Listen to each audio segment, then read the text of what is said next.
买混合动力的车主我就是个冤大头，买车的时候比燃油车要贵很多，卖车的时候呢，因为是混合动力的，没人敢接手哦，故障率又是燃油车的好几倍哦。你看变速箱又嗝屁了。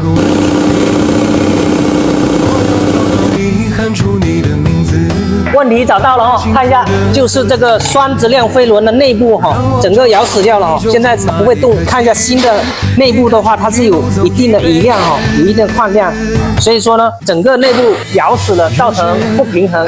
发出来的异响，锵锵锵，这个没办法修复的，只能更换新的。混动这款变速箱还有一个非常大的 bug， 就是这个传动轴的逆分圈非常容易漏油啊。我们在维修它的时候一定要检查一下它会不会漏，如果会的话，那就落下来一次性给它处理掉。还有哦，修这种混动的变速箱是有涉及到高压电的哦，一定要像我们这种有自制的，没有自制的话不能随便乱动啊，它是高压高危的哦。问题找到了啊，直接上车。